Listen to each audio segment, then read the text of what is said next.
신명기 28장 25절부터 37절까지 말씀입니다. 여호와께서 내 적군들 앞에서 너를 패하게 하시리니 내가 그들을 치러 한 길로 나가서 그들 앞에서 7길로 도망할 것이며 내가 또 땅의 모든 나라 중에 흩어지고 내 시체가 공중의 모든 새와 땅의 모든 땅의 짐승들의 밥이 될 것이나 그것들을 쫓아줄 자가 없을 것이며 여호와께서 애굽의 종기와 치질과 괴혈병과 피부병으로 너를 치시리니 내가 치유받지 못할 것이며 여호와께서 또 너를 미치는 것과 눈머는 것과 정신병으로 치시리니 맹인이 어두운 데서 더듬는 것 같이 내가 백주에도 더듬고 내 길이 형통하지 못하여 항상 압제와 노력을 당할 뿐이니 너를 구원할 자가 없을 것이며 내가 여자와 약혼하였으나 다른 사람이 그 여자와 같이 동침할 것이요 집을 건축하였으나 거기에 거주하지 못할 것이요 포도원을 심었으나 내가 그 열매를 따지 못할 것이며 내 소를 내 목전에서 잡았으나 내가 먹지 못할 것이며 내 나귀를 내 목전에서 빼앗겨도 도로 찾지 못할 것이며 내 양을 원수에게 빼앗길 것이나 너를 도와줄 자가 없을 것이며 내 자녀를 다른 민족에게 빼앗기고 종일 생각하고 찾음으로 눈이 피곤하여지나 내 손에 힘이 없을 것이며 내 토지 소산과 내 수고로 얻은 것을 내가 알지 못하는 민족이 먹겠고 너는 항상 압제와 학대를 받을 뿐이리니 이러므로 내 눈이 보이는 일로 말미암아 내가 미치리라. 여호와께서 내 무릎과 다리를 쳐서 고치지 못할 심한 종기를 생기게 하여 발바닥에서부터 정수리까지 이르게 하시리라. 여호와께서 너와 내가 세울 내 임금을 너와 내 조상들이 알지 못하던 나라로 끌어가시리니 내가 거기서 목석으로 만든 다른 신들을 섬길 것이며 여호와께서 너를 끌어가시는 모든 민족 중에서 내가 놀람과 속담과 비방거리가 될 것이라. 아멘. 신명기 28장은 축복장이 1절부터 14절까지 나오고 그 뒤로는 계속해서 저주가 지금 풀어지고 있습니다. 축복과 저주는 동전의 양면 같은 거예요. 같은 말씀을 지키면 축복이고 안 지키면 뭐라고 합니까? 저주인 겁니다. 근데 이 저주 듣기 싫고 불편한 얘기고 저도 읽으면서 굉장히 불편해서 이걸 설교를 하지 말고 건너뛸까 생각도 했던 했어요. 그런데 본문에 이것도 성경이다. 이 말씀을 우리가 역으로 취하고서 복을 받는 은혜가 있으면 좋겠다. 이 마음으로 말씀을 전하고 이런 저주스러운 것들을 피 묻은 십자가에서 끊어주셨으니까 끊어준 은혜를 내 것으로 감사로 고백하는 그렇게 나가면 좋겠다는 마음으로 이 말씀을 전합니다. 그래서 불편하게 들려도 이렇게 잘 취하면 꿈보다 해몽이 좋다고 해몽이 잘하면 여러분에게 은혜가 될 줄 믿습니다. 자, 오늘 저주에 대해서 말씀을 나누면서 저주에 대한 주제들을 하나 섞어서 이렇게 나누는데요. 저주 사역과 독한 말이라고 제목을 정해봤습니다. 우리는 입에서 가끔씩 독한 말을 할 때가 있습니다. 딸을 기르는 며느리가 딸이 속썩입니다. 딸이 속썩이니까 딸한테 악담을 부었습니다. 니도 니 같은 놈 만나가지고 니도 니 같은 년 낳아가지고 한번 고생해봐라. 이게 악담이잖아요. 근데 이게 그 사람에게 묶는 말이 되는 거예요. 무슨 말이 된다고요?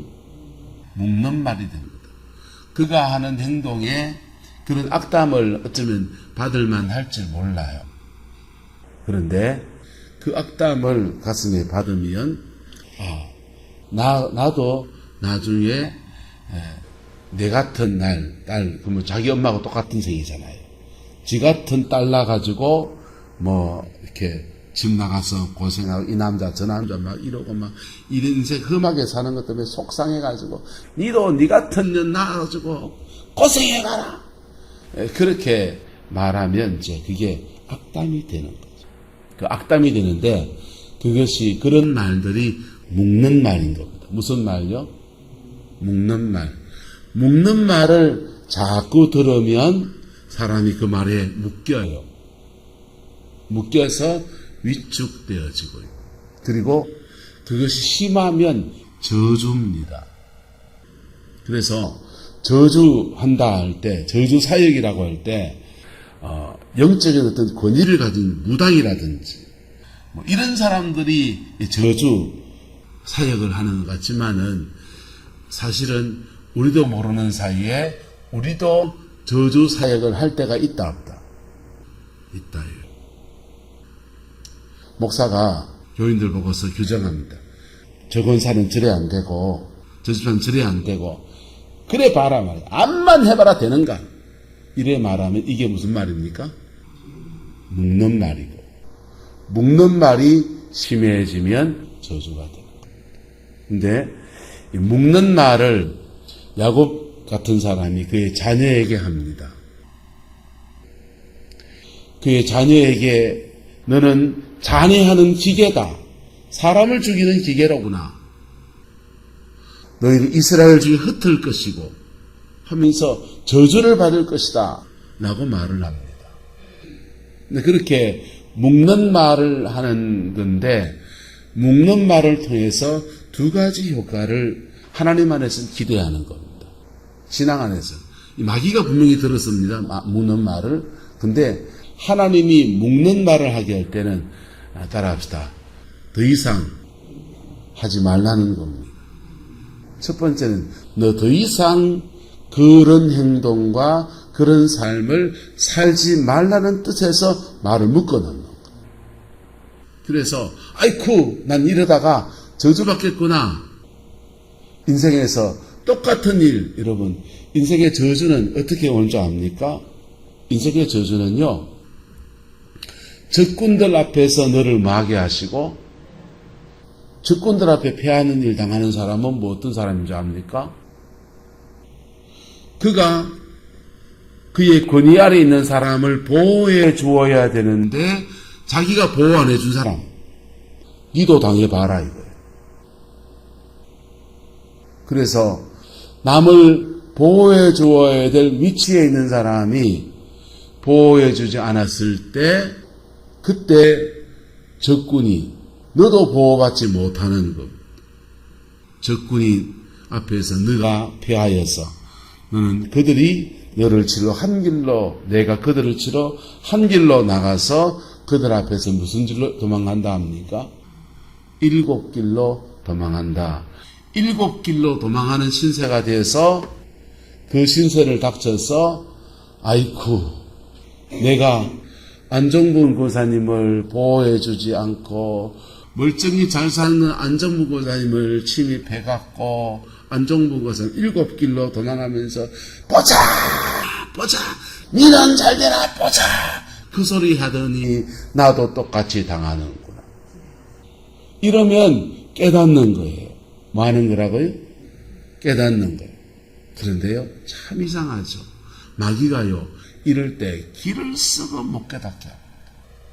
참 때로는요 목사가 돼서 가정 신방에서 이거 참 말해주고 싶은 말들이 너무 많아요. 근데 말해주면 받아들이지 않은 것이 분명한 사람입니다. 그래서 말 못해주는 거예요. 너무 마음이 아프다. 때로는. 그리고는 돌아오는 자체가 합니다. 내가 말해주는 게 맞았나? 이런 생각을 해요. 여러분. 그 고비에서 사건 속에서라도 주의 음성을 들을 수 있기를 예수님의 이름으로 축복합니다. 이 묶는 말은요, 한 걸음, 거기서 한 걸음 더 나가지 않게 딱 고정시켜주는 그런 역할을 하는 거예요. 그래서 하나님께서 주의 종들에게 묶는 말을 합니다. 두 번째는요, 묶는 말은요, 규정해 주는 거예요. 뭐 해주는 거라고요? 너 그런 사람이다 라고 규정해 주는 거. 너 그런 사람이다. 그가 인정하지 않을지 모르지만은 당신 그런 사람이다.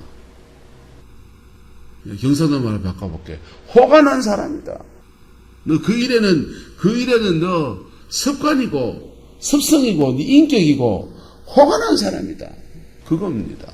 근데 그렇게 말해줄 때 스스로 그것 때문에 조심도 하고 그것 때문에 하나님 앞에 서면 회복의 길로 가는 거예요. 할렐루야? 한번 따라합시다. 어떤 저주도 어떤 묵는 말도 피 묻은 십자가 앞에서 다 풀어집니다. 할렐루야? 어떤 저주도 어떤 묵는 말도 피 묻은 십자가 앞에서 다 풀어집니다. 왜냐하면 예수님이 십자가상에서 모든 저주를 다 짊어지셨습니다. 할렐루야. 모든 악한 악담도 주님이 홀로 다 받으셨습니다. 그리고 그 악담하는 자에게 대항하지도 않으시고 대적하지도 않으시고 묵묵히 하나님 앞에 그걸 다 감당하고 짊어지고 가신 거예요. 그리고는요, 우리는 복음 안에서 회복의 길로 가는 은혜를 주신 겁니다. 복음을 받은 사람은요, 다른 사람의 인생에 묵는 말을 함부로 하면 안 돼요. 여러분의 입술에 경건한 입술 되기를 그리스도의 이름으로 축원합니다. 그 묵는 말을 하는 사람은요, 이것도 심은 대로 거둬요. 그도 묶여요. 묵는 말을 많이 하는 사람은 그도 뭐 한다고요? 묶여요. 내가 부정적인 말을 많이 하는 사람은 자기도 모르게 부정적인 사고방식 안에 그도 묶여요. 다른 사람을 격려를 많이 하는 사람은요, 격려하는 대로 그도 격려의 말을 심고 있는 거예요. 심어서 그 심은 열매가 그도 거둡니다. 심은 대로 뭐하게 하니까 거두니까. 그래서 여러분, 여러분의 입술에 푸는 말과 축복의 말이 있게 되기를 그리스도의 이름으로 축원합니다. 근데 복음 안에서 때로는 묶어야 돼. 복음 안에서 때로는 묶어야 돼. 후막 갈 때 하나님 앞에 하나님 묶어야 돼. 그래야 죄로 더 나가지 않도록 그래 묶어줘. 그게 이제 부모가 가진 권위입니다. 또는 목회자가 가진 권위고 세상 안에서 권위를 가지고 있는 사람이 묶어주는 말. 여기까지만 해. 이런 것들을 묶는 말이에요. 그 묶는 말이 그 사람의 인생에, 자녀의 인생에 부모로서의 권위를 행사하는 말이 되어지는 거예요. 저는 고등학교 다닐 때 저희 아버님이 저한테 이런 말씀을 하셨습니다. 주희야, 너는 보니까 조금 세상에 나가면 속고 살 사람이다. 사기당하기 딱 좋은 사람이다. 충격이었습니다. 왜 사기당하기 딱 좋으냐? 아버지 보시기에 그렇다는 겁니다. 제가 제 10대 때 인생을 돌아보면 딱 맞아요. 어리숙한지 제 친구가 저한테 그렇게 말했습니다. 주희야, 니는 순진한 건지 얼빵한 건지 구분이 잘 안 간다 그랬습니다. 순진한 것과 얼빵한 것에 경계선에 되어 있는 아이입니다. 아버지가 저보고 하는 말이 세상에 나가서 장사하고 이렇게 너는 부당한 이득을 취하는 거, 이익을 취하는데 과도하게 이익을 취하고 막 이런 것도 막 쓸레발이 치고 이런 것도 못할 것 같고, 그리고는 속고 살 사람이 사기당하려니까 세상에 나가서 직업 가운데서 남 사기 안 치고 거짓말 안 하고 정직하게 말하며 살 수 있는 직업이 세상에 몇 가지 있는데 그 중에 한 개가 선생하는 거다. 아버님이 선생님이셨으니까. 저보고 너 4대가 알아야 되더라고요. 그래서 그 말이 가슴에 이렇게 확 박혔어요. 그리고는 이제 제가 공대를 갔습니다. 왜 공대를 갔느냐? 공대에 가면 기계 만지는 거니까 기계를 만지는 엔지니어가 되면 뭐 딱딱 월급 나오는 거 받아가지고 그냥 열심히 일만 하면 되겠지. 그래 생각하고 이제 공대를 간 겁니다. 공대를 갔다가 하나님의 은혜를 받고 이제 군에 가서 이렇게 생각할 때 아버지 그 말이 떠오르는 거예요. 세상에서 사기 안 치고 사기 안 당하고 거짓말 안 하고 살 수 있는 직업이 세상에 뭘까? 가만 생각하니까 여기 서 있는 자리도 여기 서 있는 분이 목사님이 자꾸 사기치는 말만 하면 됩니까? 안 됩니까? 그것도 안 될 얘기잖아요. 그래서 여기 서 있는 것도 괜찮겠다. 그런 생각이었습니다. 그래서 하나님 저 목회하면 안 될까요? 그렇게 기도를 해드렸습니다. 여러분. 부모의 제가 좀 말하면 요지는 뭐냐면 부모가 한 말이 저를 규정해줬고 규정해준 말에 저도 모르게 묶여있다는 얘기예요. 무슨 말인지가 됩니까? 근데 이런 것들이 때로는 묶는 말이 앞으로 뻗어나가야 될 자녀를 완전히 묶어놓은 사람들이 있습니다. 너는 공부 그밖에 안 되니까 인생 요밖에 못 살 거야. 이런 거 묶어놓은 겁니다. 너는 성격이 소극적이라서 안 돼. 그래 안 됐대. 절대 하지 마라. 이런 것들이 묶어놓는 말입니다. 소심한 성격으로 스스로 묶어놔버리는 거예요. 한번 따라서 성격은 개발할 수 있습니다.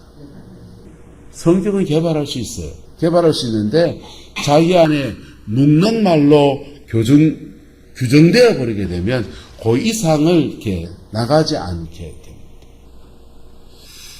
메뚜기를 큰 유리병에다가 높은 유리병에다가 이렇게 갖다 놓고 그 위에다가 즉 30cm 정도 된 유리병에다가 갖다 놓고 그 위에다 유리장을 하나 딱 얹어 놓으면 처음엔 메뚜기가 튀어오르는 겁니다. 밖에 나가려고 툭 튀어오르니까 여기 짱배기에 쾅 쳐박힙니다. 아이고야 툭 떨어집니다.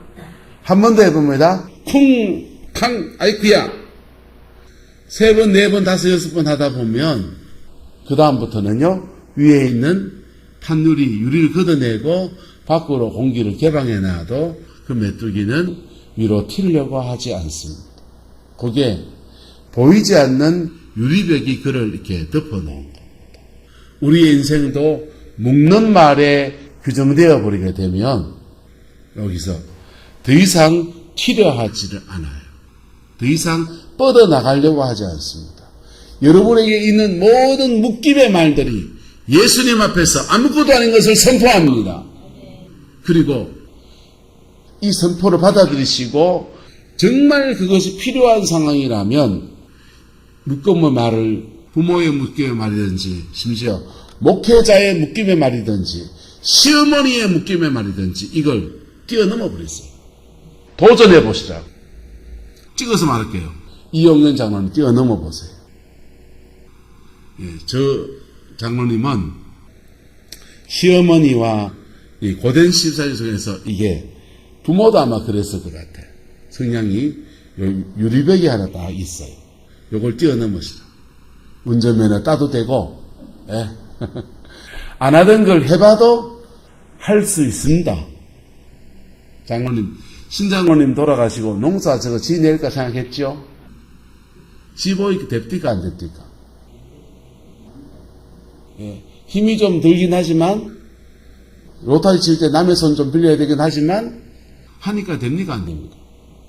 하니까 되니까 지금까지 오시잖아요. 힘이 좀 더 들지. 그래서 우리가 하지 않은 것은 도전하지 않은 것일 뿐이에요. 그런데 이건 있습니다.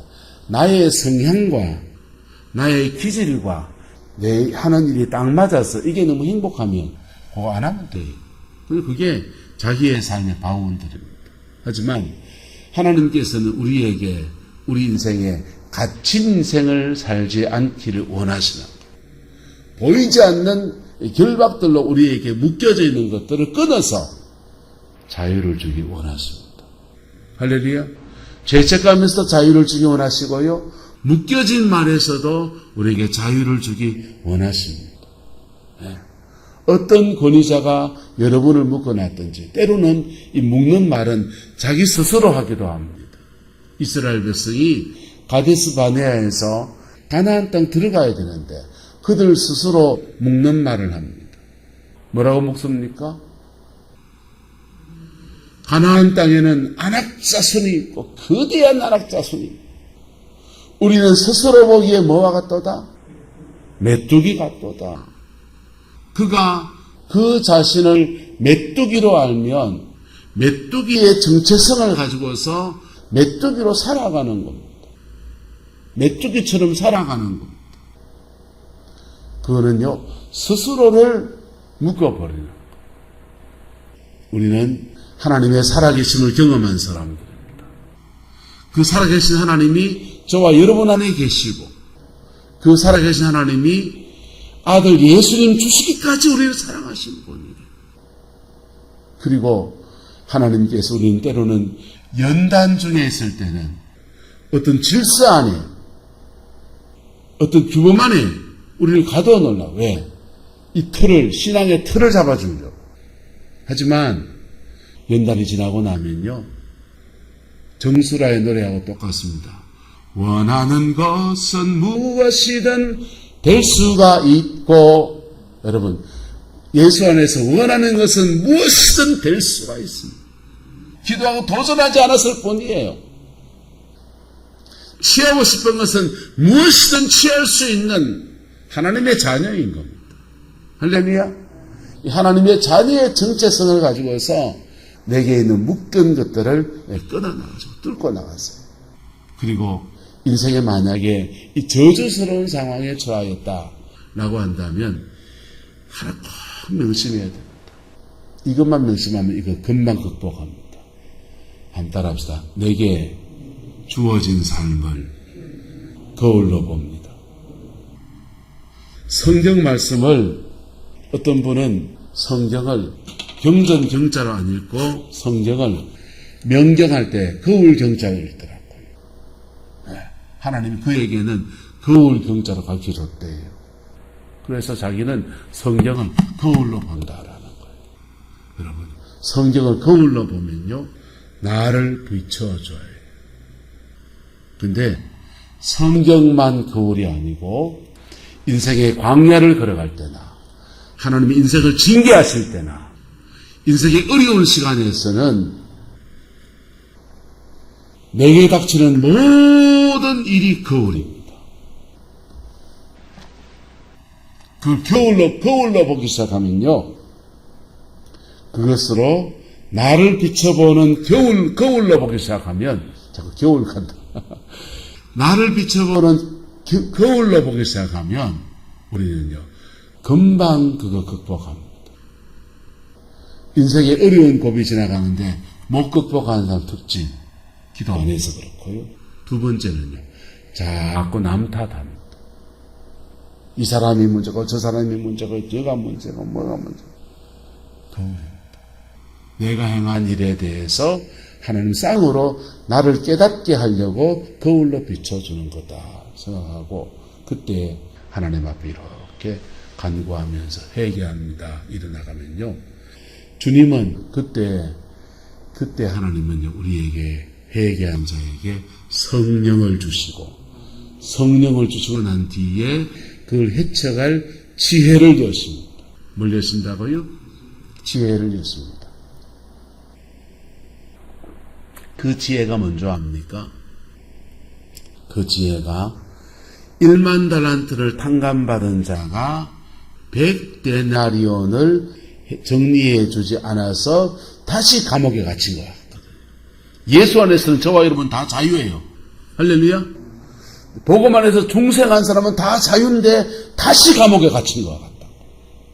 그 사람은요, 하나님 앞 회개하고 나가면 주님이 지혜를 주는데 옥문을 열 수 있는 열쇠를 딱 가르쳐줍니다. 그게 뭐냐? 한번 따라합시다. 100데나리온을 풀어가는 것입니다. 100데나리온의 문제를 푸는 거예요. 100데나리온의 문제를 푸는 것이 인생에 쉽다 어렵다? 안 쉽습니다. 그거요. 1만 달란트에 비하면 적은 거지만 100데나리온은 하루 품삯이 1데나리온입니다. 그러니까 100데나리온은 100일치 품삯이에요. 석 달 넘게 일했는 돈에 해당되는 양인 겁니다. 그게 돈을 비교해서 그렇지 100데나리온은 어떤 때는요. 자존심 꺾으면 금방 해결할 수 있는 문제이기도 하고 할렐루야. 자존심 꺾으면 금방 해결할 수 있는 문제이기도 하고 100데나리온은 이웃과 사과 한 마디 하면 끝나는 일도 있고요. 100데나리온은 그냥 하나님 앞에 가만히 내려놓으면 되는 일이기도 합니다. 유다가 저주의 저주를 받습니다. 큰아들 죽고 아버지 가슴에 대못 박고서 피눈물 흘리는 거 보고서 죄책감에 형제들이 다 눈총 주는 것에 따가워서도 모압 땅으로 도망갑니다. 도망가가지고는 거기서 살아갑니다. 거기서 살아가면서 형제 떠나 살면 안 보고 살면 괜찮을 줄 알았는데 하나님의 저주를 따라다니는 거예요. 피할 데가 있다 없다. 못 피합니다. 아버지 가슴에 대못 박았다. 동생 죽는 자리에 내가 내보냈구나. 그 죄책감에 겨워서 살아가는데 그의 아들 엘이 죽습니다. 엘은 하나님 앞에 악해서 죽었대요. 악해서 죽었겠지.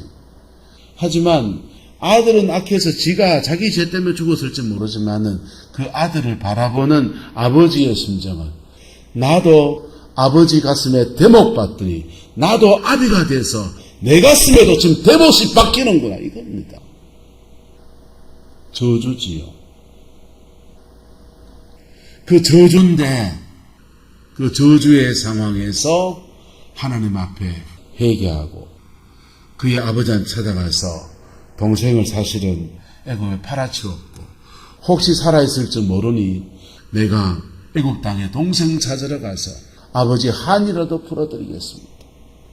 그래가 애굽 땅에 있는 금이나 은이나 바리바리 싣고서 그냥 애굽 땅에 찾아가가지고 이 집 저 집 찾아다니면서 동생 혹시 히브리 사람 요셉이란 애가 없습니까? 찾아다니면요. 그거 맨날 며칠 따라 찾아다니다가 만나게 됐든지 안 만나게 됐든지 간에 그가 나름의 최선을 다했다면 그게 바로 그가 찾은 100데나리온이 되는 거예요. 네. 했다 안 했다? 안 했잖아요. 안 했더니 둘째 아들 오난이 또 하나님께 그 지은 죄 때문에 저주받아 죽습니다. 아들 둘이 먼저 보내고 가슴에 대못을 또 쾅쾅 봤습니다. 그제서야 자기 아버지에게 했던 자기의 행동이 마음에 진리이고 그렇습니다. 인생이라는 게 참 그한 게 그 나이 돼봐야 알아요. 부모가 돼봐야 부모 심정을 알아요. 자녀로 있을 때는 형제와 형제의 차별을 당하는 것만 눈에 보이고 형제들 때문에 내가 더 앞서 나가야 되고 이런 것만 보이는데 내가 부모가 돼보면 그 부모의 심정을 그 나이가 돼봐야 합니다. 노년이 돼봐야 노년기를 알고요. 중년이 돼봐야 우리 아버지 중년기 때 그랬겠구나 그래 압니다. 근데 유다가 그때 돼서야 마음에 찡하게 오는 게 있습니다. 그리고 형제들 틈에 다시 와서 어울립니다. 그리고는 다시 애굽 땅에 양식을 구하러 가는 여정을 갑니다. 양식을 구하러 가서 요셉은 길을 쓰고 베냐민을 억류하려고 그래요. 베냐민 억류하려 하는데 유다가 통 나서서 그 베냐민 놔두세요. 그의 형이 죽고서 그 어머니 뒤에는 베냐민 하나밖에 안 남았는데 가가 죽으면 아버지가 사랑했던 자녀는 하나도 안 남았어요. 다시 내가 아버지 가슴에 대못을 박을 수 없습니다. 그렇게 말하고 그가 죽을 각오로 자신을 내놨더니 그게 유다가 내놓은 100데나리온입니다. 돈이 들었습니까? 목숨이 들었습니까? 목숨이 걸었죠. 그게 100데나리온을 내놓기가 어려운 거예요. 여러분의 인생에 저주스러운 상황이 있습니까? 복음 안에서 아무것도 아닌 것을 선포합니다. 묻는 말들이 있습니까? 복음 안에서 아무것도 아닌 것을 선포합니다. 여러분이 그 안에 갇혀있으면 근데 갇혀있는 거예요. 그 묵는 말들을 뛰어넘는 은혜, 그 저주스러운 것을 뛰어넘는 은혜는요, 거울로 보고서 십자가 앞에 서는 것 첫 번째. 두 번째는요, 그 성령이 우리에게 100데나리온을 각 사람마다 다 달라요. 유다는 아버지가 대못 받은 게 100데나리온이고, 원목사의 100데나리온은 원목사가 아닌 거죠. 사람마다 다 달라요. 그거 주 앞에서 풀어갈 때 복음은 능력으로 작동합니다. 2000년 전에 죽은 예수님의 보혈의 피는 시부족한 피가 아니에요. 하나님의 아들이 자신의 목숨을 주고서 인생의 저주를 끊어주신 은혜인 겁니다. 그런데도 그리스도 안에 있는 사람에게도 저주가 있다고요. 저주스러운 상황들이 수없이 많다고요. 복음 안에 저주가 없다. 그럼 저주가 없죠. 복음 안에서. 복음 안에 들어와 있냐 말이야. 예수님 안에서 모든 저주가 없다. 무슨 저주가 있냐? 물어봅시다. 주님은 모든 질병도 다 짊어졌습니다. 병원에 안 가시는 분. 집에 약봉다리 한 개도 없는 분. 아프기는 왜 아픕니까? 모든 질병을 다 짊어졌는데. 내가 믿음으로 취하면 풀리는 거고, 믿음으로 안 취하면 그냥 묶여있는 거라고요. 복음 안에서 여러분의 것으로 취하는 은혜가 있게 되기를 그리스도의 이름으로 축원합니다. 안 취하면 메뚜기 아무리 뛰어올라도 머리 박힌 기억 때문에 더 이상 안 뛰는 것과 똑같은 인생을 그리스도인이 살아갑니다. 때로는 우리의 죄성 때문에 저주를 자처하기도 합니다. 회개해야 됩니다. 병 고쳐 달라하기 전에, 돈 많이 달라하기 전에 회개해야 됩니다. 인생 풀어달라고 하기 전에 하나님 앞에서 그가 그의 인생에 묶인 것들을 복음 안에서 차근차근 풀어야 됩니다. 그럴 때에 땅에서 푸는 자에게 하늘에서 풀리는 역사가 일어나는 것입니다. 그 복이 여러분과 여러분의 자녀들 속에 온전히 이루어지게 되기를 그리스도의 이름으로 축원합니다. 기도하겠습니다. 좋으신 아버지 하나님, 저주사역과 독한 말에 대해서 말씀을 나누었습니다. 혹시 오늘 나눈 말씀들이 묵는 말이 되었다면 주님 취소하여 주시고, 복음 안에서 풀리는 역사가 성과의 모든 성도들에게 이루어지게 인도하여 주옵시고, 특별히 이 새벽에 참석한 당신의 백성들에게 임하게 역사해 주시옵소서. 푸는 말로 우리의 자녀들을 풀어주게 하시고, 푸는 중보의 기도로 우리의 자녀들의 묶임과 결박을 풀어주어서 예수 안에서 승리하는 생으로 세워갈 수 있게 우리 하나님 주장하여 주옵소서. 주께서 함께해 주시기 원합니다. 예수님의 이름으로 축복하며 기도드리옵나이다. 아멘.